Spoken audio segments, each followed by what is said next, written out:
გამარჯობათ, მე ჰეროდეტე ვარ. დიახ, ის ჰეროდეტე. სოფლიოს პირველი ისტორიკოსი. ახლა კი დრო შეიცვალა, მაგრამ ჩემი მისია იგივე დარჩა. ამიერიდან მე ვიქნები გიორგი დანელიას ასისტენტი ყველა სეზონში. ჩემი ამოცანაა, მოკლედ მოგიყვეთ იბერიის ნახევარკუნძულის შესახებ, როგორც იგი არსებობდა იმ დიდი ცვლილებამდე, როდესაც დაიწყო იმპერიის დაბადება. იბერიის ნახევარკუნძულს იბერია თავისი უძველესი მკვიდრი ხალხის იბერების სახელიდან ეწოდა. ძველი ბერძნები ნახევარკუნძულს იბერიაში არქოს. ეს სახელწოდება უკავშირდება იქ მსხვილ ხალხებს. სახელის წარმოშობა ზუსტად ცნობილი არაა, მაგრამ ყველაზე გავრცელებული თეორია უკავშირდება მდინარე იბერებს, დღევანდელი ებრო. ნახევარკუნძულზე ცხოვრობდნენ იბერები, კელტები და სხვა ტომები. სანაპიროზე გარშემო ფინიკიური და ბერძნული სავაჭრო ქალაქები. ძველ წელთაღრიცხვამდე მესამე-მეორე საუკუნეებში კართაგენმა დაიკავა აღმოსავლეთი და სამხრეთი.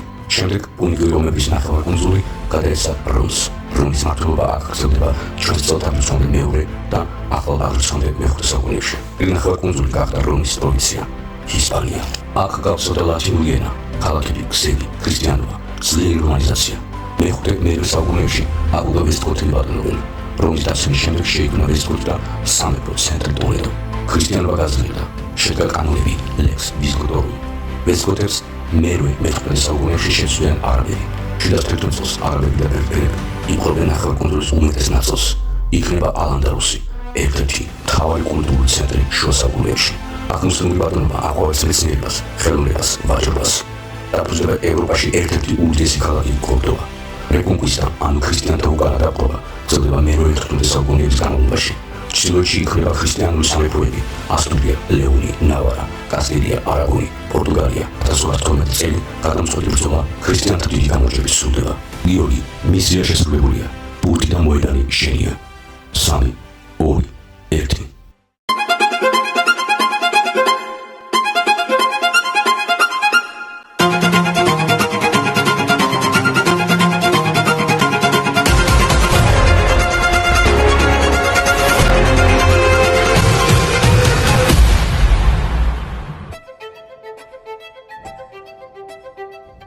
შესაძლებელია თუ არა, ერთ დროს ძალიან პატარა სახელმწიფო გახდეს ზე სახელმწიფო, რომელიც კარნახობს მსოფლიოს თავის წესებს, იძენს ახალ კოლონიებს, მოეზიდება უზარმაზარ ქონებას და შემდეგ ნელ-ნელა ის მას ანიავებს და ხდება ერთ-ერთი ყველაზე ღარიბი, ერთ-ერთი ყველაზე უმწეო და სუსტი სახელმწიფო ევროპაში. დიახ, მეგობრებო, შესაძლებელია და ასეთი ქვეყანა არის ესპანეთი.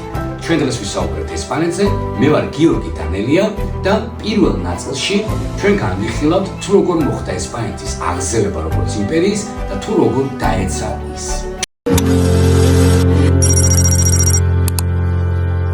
ჩვენ დღეს დავიწყებთ დღევანდელ ლექციას მე-15 საუკუნიდან. პერიოდში კასტილიას მართავს ხუან მეორე, რომელიც ატარებს ტრასტამარას გვარს.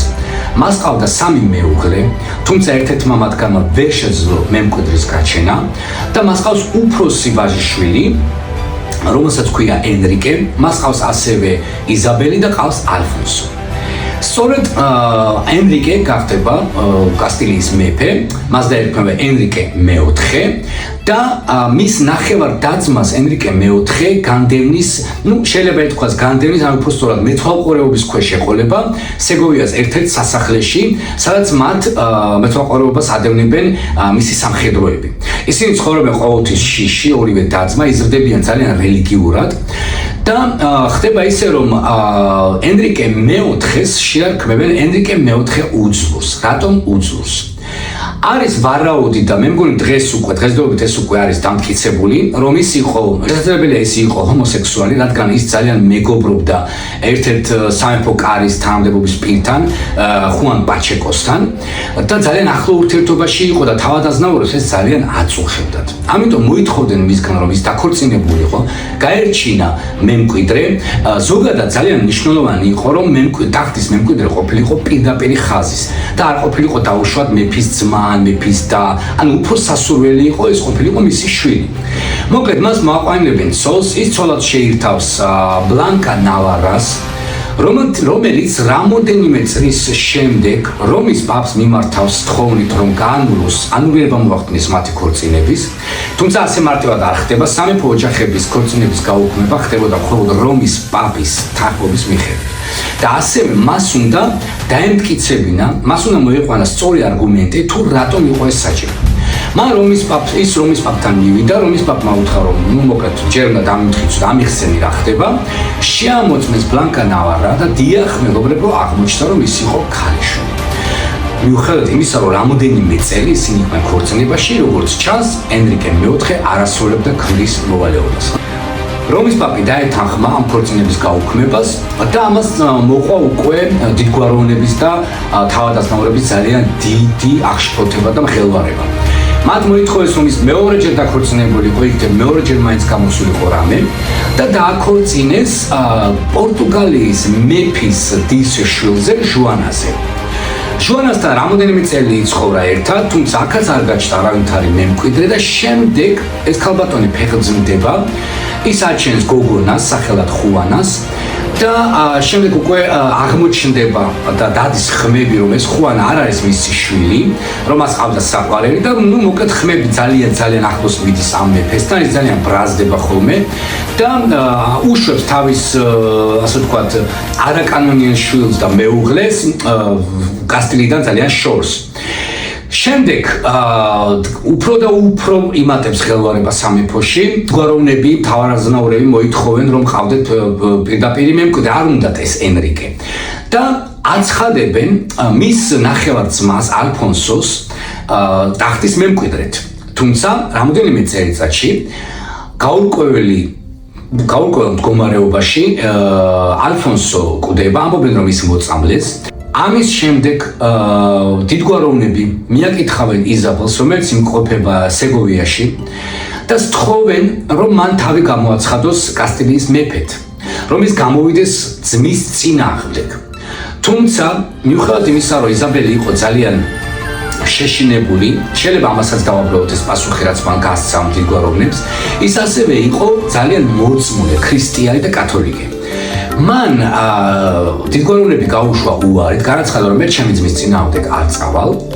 დიდგვაროვნები ბრუნდებიან არაფრით, არ იციან რა გააკეთონ, იმიტომ რომ მემკვიდრე არ არის და ენრიკეს ძალიან მოეწონება თავისი დის საქციელი და ის შეთანხმდებიან იმაზე, რომ მან ის გამოაცხადოს ტახტის მემკვიდრეს, როდესაც ის გარდაიცვლება. მაგრამ არსებობს ერთი პატარა შეთანხმება მათ შორის. იზაბელი არ უნდა გათხოვდეს მისი ძმის თანხმობის გარეშე და თვითონ მისი ძმა ენრიკე მეოთხე მას არ აიძულეს მას მისი ნების წინააღმდეგ რომ გათხოვდეს. ენრიკე მაინც ცდილობს პოლიტიკური განაცხადებები მიიღოს, ის შესთავაზებს თავის დას მაგალითად გათხოვდეს პორტუგალიის მეფეს ალფონსოზე, რომელზეც ჩვენ საუბრობდით, მაგრამ ის ალფონსო ძალიან მოხუცია და იზაბელი ეგრევე უარს იტყვის, მაგრამ შემდეგ ის ძალიან ჩუმად გათხოვდება არაგონის პრინცზე ფერდინანდოს, რომელიც შემდეგ გახდება არაგონის მეფე ფერდინანდო მეორე. ეს ქორწინება ხდება ძალიან ჩუმად, ყველასგან ფარულად და მინდა გითხრათ, რომ ითვლება მთელს ევროპაში ყველაზე მთავარ ქორწინებად, რომელმაც შეცვალა ისტორია და რომელმაც დაასდო საფუძველი ესპანეთის როგორც ასეთი სამეფოს გამოჩენა.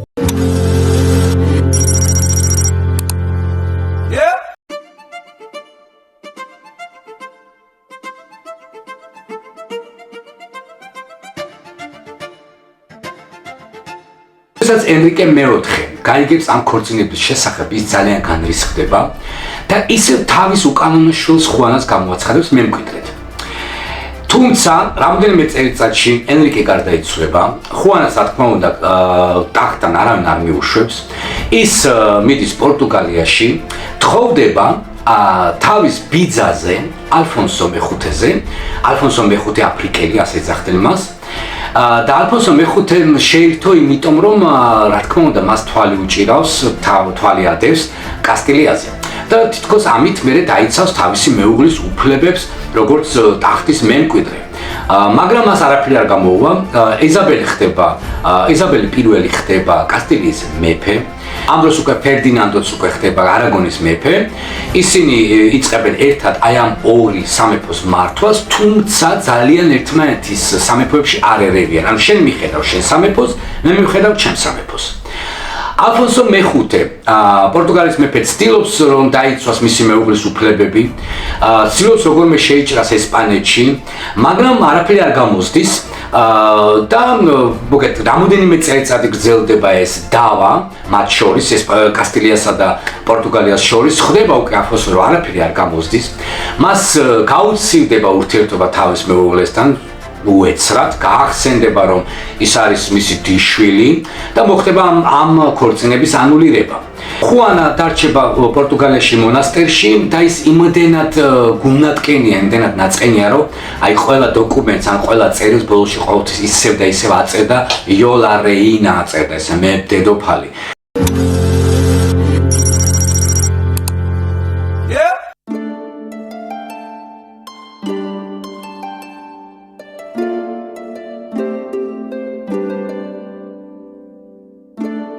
რაც შეეხება იზაბელს და ფერდინანდოს, საუკეთესო ქორწინება, ერთ-ერთი ყველაზე პოპულარული წყვილი ევროპაში. მათ ჭირდებათ ძალაუფლების კონცენტრაცია, მას ჭირდებათ ცენტრალიზირება. თქვენ იცით რომ მაგ დროს ამ სამეფოებში იყო ძალიან ბევრი კონდესები, ბევრი სამთავროები, ძალიან ბევრი ორდენები. და ძალიან რთული იყო მათი კონტროლი, იმიტომ რომ ქონდათ უამრავი უფლებები, ასევე იყო ძალიან ბევრი მართვადი ქალაქები. მათ ქონდათ მიწები, მათ ქონდათ ძალაუფლება და ბევრჯერ სამეფო კარის დაუშვათ სამეფო კარის წარმომადგენელი მათ სამფლობელოში ვერც კი შედიოდა. ამიტომ პირველ რიგში მნიშვნელოვანი იყო ძალაუფლების ცენტრალიზაცია.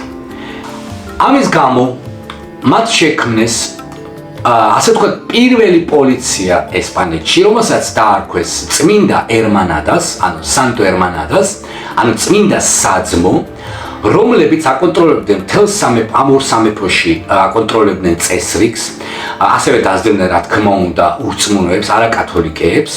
ეს იყო პირველი ნაბიჯი. და გვავიწყდეს, რომ ესპანეთში არის ძალიან ბევრი ორდენები. ეს ორდენები არ ექვემდებარებიან არავის და აქაც მათ გამონახეს გამოსავალი. იზაბელამ დანიშნა მთავარ კარდინალად, ამ ორდენების მთავარ კარდინალად თავისი მეუღლე ფერდინანდო მეორე და სწორედ ასე გადაწყდა ეს პრობლემაც. ისინი უკვე, ესე იგი, კონდესები, ორდენები, თავადაზნაურები უკვე ემორჩილებოდნენ ამ ორ მეფე დედოფალს. პირველ რიგში მოხდა ცენტრალიზირება ძალაუფლების, ისინი უკვე აკონტროლებდნენ ყველაფერს. და მათ უკვე შეეძლოთ დაეწყოთ სამხედრო კამპანია, რათა განედევნათ ერთადერთი და ბოლო საემირო იბერიის ნახევარკუნძულზე, რაც იყო გრანადა.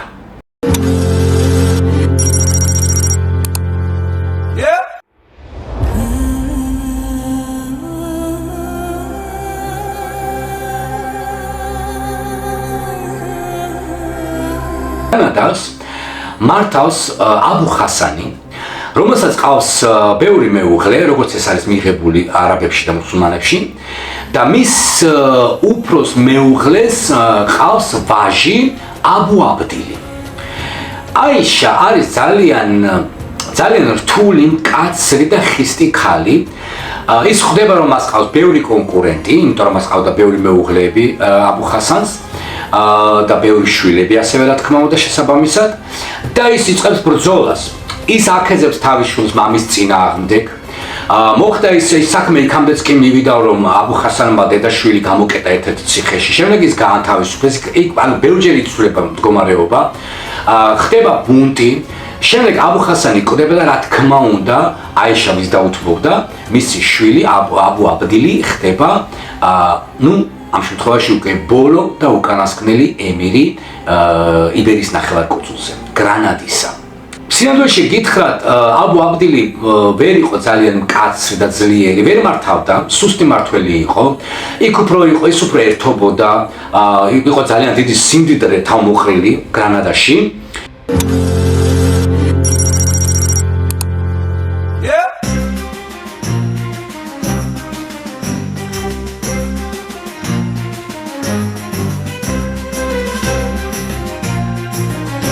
და ამ პერიოდში არ დაგვავიწყდეს, ხდება ერთი ძალიან საინტერესო ფაქტი.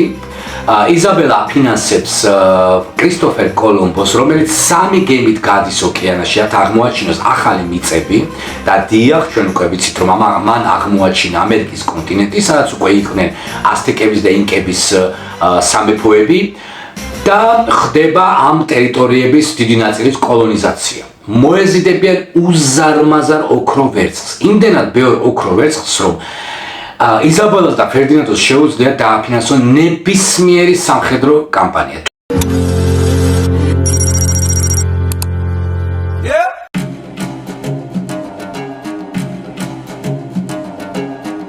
თუმცა კოლუმბოს ჩამოსვლამდე ისინი ძალიან მარტივად იღებენ გრანადას, შედიან ქალაქში, იმიტომ რომ აბუაბდეს არ ყავს უკვე კარგი მეომრები, როგორც ასეთი უკვე აღარ აყავს და ის ტოვებს ქალაქს და არის, როდესაც ქალაქიდან გადის, არის ერთი ადგილი, სადაც მან გადახედა ბოლოჯერ გრანადას და ამოისმო თქვა ბოლოჯერ და დედამისმა მიაძახა ცნობილი ფრაზა, ცნობილი წინადადება, იტირი ახლა როგორც ქალმა, რადგან ვერ დაიცავ ის, რაც შენი იყო, როგორც მამაკაცმა.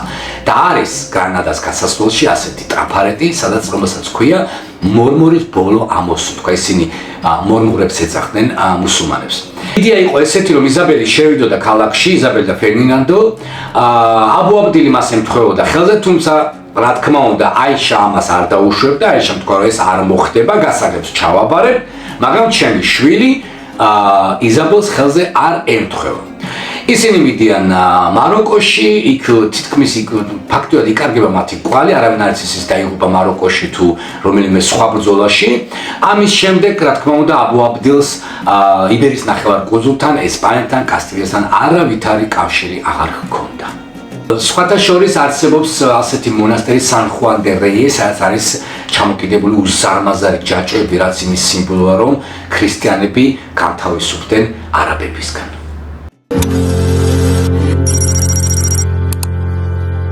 დასრულდა არაბების ეპოქა იბერიის ნახევარკუნძულზე. იზაბელი და ფერდინანდო ხდებიან ძალიან ძლიერები, მათ მოიპოვეს უზარმაზარი ძალაუფლება, უზარმაზარი ნდობა მოსახლეობაში. მოარჯულეს, რა თქმა უნდა, მოათვინიერეს თავადაზნაურები, მოიწყეს უკვე არაქრისტიანების დევნა. სწორედ 1478 წელს იქნება წმინდა ინკვიზიცია. გამოცხადდა რა? ყველა დარჩენილი მუსულმანი, ებრაელი უნდა გადმოვიდეს ქრისტიანულ სარწმუნოებაზე. წინააღმდეგ შემთხვევაში მათ უნდა დატოვონ ეს სამეფოები. უამრავი ებრაელი და უამრავი მუსულმანი ტოვებს სამეფოს და მაგრამ ძალიან ბევრი ღებულობს ახალ სარწმუნოებას. თუმცა ფარულად ისინი მაინც თავის ღმერთზე ლოცულობენ და ეს იციან. ამიტომ არის ეს ინკვიზიცია, რომელმაც უნდა აღმოაჩინოს ასეთი, როგორც ვთქვათ, ცრუ ქრისტიანები, ცრუ მორწმუნე ქრისტიანები. ის კი არა, ეკლესიებში გამოკრული იყო მათი სახელები და გვარები, როგორც ყოფილი ქრისტიანები ან ყოფილი ებრაელები.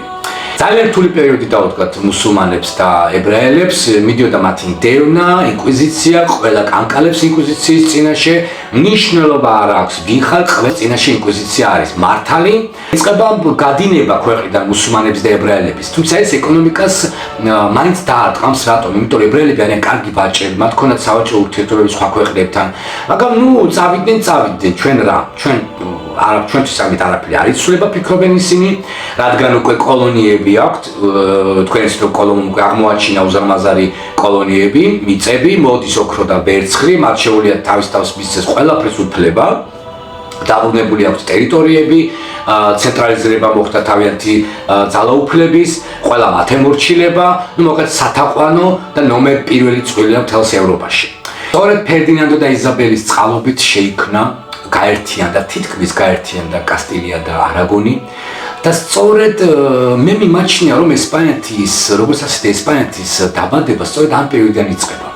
თუმცა რა თქმა უნდა, ესპანეთის პირველ მეფეც სხვა მიიჩნევა, რომელზეც ჩვენ მე ვისაუბრებთ. გადის წლები, ეს ორი სამეფო ძალიან მდიდრდება, აქვთ მთელი ძალაუფლება, თავმოყრილი. იზაბელი უფრო ნაკლებ ხანს იცხოვრებს ვიდრე ფერდინანდო, იზაბელი გარდაიცვლება, მათ ყავთ შვილი ხუანა.